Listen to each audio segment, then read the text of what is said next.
Hi friends, it's Sarah from rufflesandrainboots.com, and today I am sharing an easy way to make a gnome. He's made with a sunflower. Boop! If you'd like to make him, just stick around. As always, please give this video a like so I know you're here. While you're here, if you're not already, go ahead and subscribe. So this little guy is a solid body made in under 10 minutes with a sewing machine. And if you just hit the panic button, don't worry. If you don't want to sew, you don't have to. I would recommend using fabric tack or hot glue fabric glue. But I'm just going to start with these really big sunflowers. I got them at 60 or 70% off at the craft store, and they were just too fun not to use. So there's a waterproof tag on this. Does anyone know what that means? Let me know in the comments if you know why you would need waterproof flowers. So I just trimmed that. Don't trim it too short because we need it to be the height of our gnome. I'm using an Alaskan faux fur I got on Amazon and two pieces of cotton fabric. This is not fancy. This is not even lined. I'm just doing 5.5 by 7.5, and we're gonna sew or glue those together. I'm going to use some kind of nose for this size. A 1 inch is perfect. You can use clay, a wood ball, a bead. I'm using embroidery thread and a needle and a razor or an X-Acto knife to cut my fur. I'm going to use poly pellets, which are odorless and non-moisture absorbing, a funnel, and polyfill. You'll see me actually rip this apart. You can get this at the craft store in stuffed animals, in old pillows. I'm going to be using a sewing machine, scissors, and a hot glue gun. So you can go ahead and pin these right side together. I made a couple of these already without pinning, but if you're new, I do recommend pinning.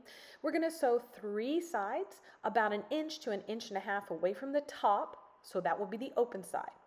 If you're brand new to sewing, you're going to do a 1/4 seam allowance. I'm using white thread because it matches my project, but you would use whatever thread and bobbin color matches your fabric.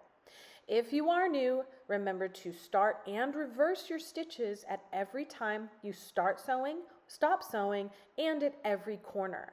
I also like to put in a couple of start and reverse stitches all the way through the bottom, just in case, because if anything breaks through, I want it to be solid. So each of these, I'm just turning at the bottom corners, doing my start and reverse stitching, and then going all the way to the end. Now, I get asked a lot about sewing machines. I have a couple. I really like Brother and I really like Singer. I think those are 2 of the better brands for beginner sewing machines, and you can even get them at Costco. All right, so take those pins out, and normally you could reverse this, and then you'd have a bag. But we're not making a bag, we're making a box pleat bottom. So leave it out, or right sides in, line up the 2 seams. So you're gonna actually fold over this extra fabric on all of the sides, including the back. And then you're going to, at the top, just pull down one of those points. Bam, look at that. That's gonna be our bottom. We're gonna make 2 sewing lines on either point.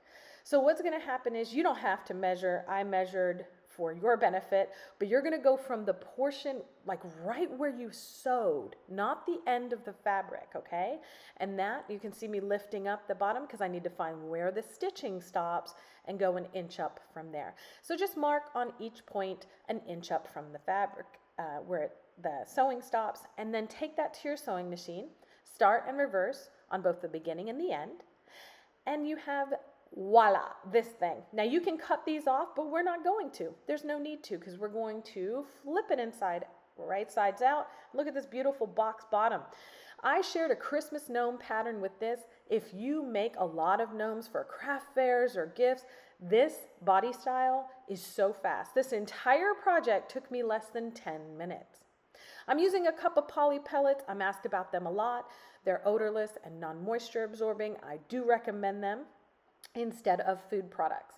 I ripped apart some polyfill and stuffed it until I was about 1.5 inches away from that top edge. I'm starting just below where we sewed with our sewing machine, and I'm using an unknotted piece of embroidery thread. I'm going to do a running stitch, which is just in and out, in and out, in and out, all the way around, starting at one side and going all the way until I come back to where I started. I'm not going to make you watch that, so I'm going to flip this through, but it took me 40 seconds to sew this all the way around. Now I'm getting in close here so that you can see when you go in and come back out, you're actually going, oh, there we go. We're actually going to end right next to where we started so that when we pull tight, we have a nice, beautiful gather. I'm just going to tuck that all in. We're going to end up tucking in that fabric. Now, for those of you who are going to ask, well, why waste all that fabric at the top? Ooh, it's not a waste. Watch this. When you tuck it in, you're continuing that pattern all the way to the very, very tightest little top knot that you can get. And why that's important is because our body is coming up along the edge. If your flower doesn't go all the way to the edge of the body, it's okay. It's still going to look fly. Fly. Does anybody say that anymore? All right, I'm just knotting this off here, doing a couple of loops before I pull so that I can be sure not to split my embroidery thread. Lost my scissors. There we go. Okay. For the ends, in order to make sure that they are tucked away, we're just going to use our scissors or something maybe non-pointy and tuck those into the little bit in the middle. There you go. Now this guy, bam, solid. He's so solid. Look at him, he's so cute. So I'm going to cover up one of those sides and then get started on everything. But I'm going to show you, we need to measure, we'll pull the leaves off, we're going to use those, but we need to measure how tall we need to cut our actual flower. And then I'm just going to use some shears to get that off. There's a wire in there, so you can use wire cutters as well. All right, pop that in. Now because we pulled apart that polyfill, putting this in is going to be a little bit easier. Just kind of shake, move, press it down, and it goes all the way perfectly into the body. Look how easy! I just sort of eyeballed my width by holding it up to the body.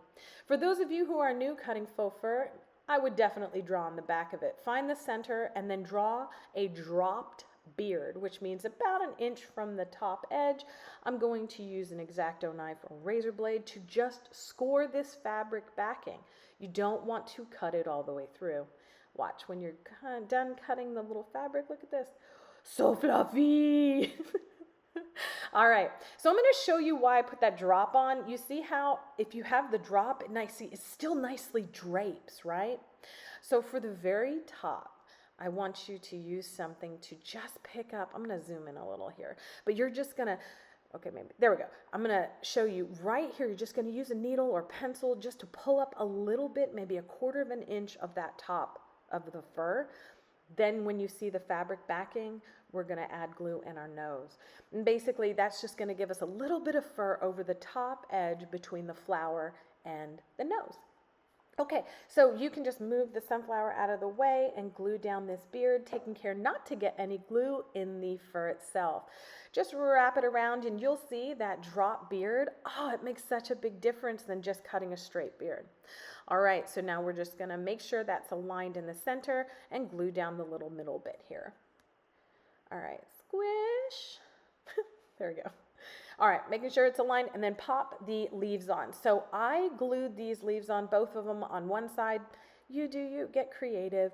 I just really liked the leaves of this sunflower set, so I'm using as many as I can on various projects. All right, so I'm just gonna glue these down, and I actually do end up gluing that big leaf to the body as well because I'm just don't want it like tucking up under the flower. So you can see here, they're very thin, so use something that isn't your finger to glue those down. Pop that back in, position it, and then glue it down all along that top edge and the back. Look how nice and tailored this looks. Like, I will tell you, I've had people over within the last couple days. All of them are like, wow, where'd you buy this? Girl, we don't buy things here. We make them. So let me know down in the comment section, what do you think? If you aren't a sewer, would you make this and how? Thank you so much for being here. Please like, please share, and subscribe for more crafty fun.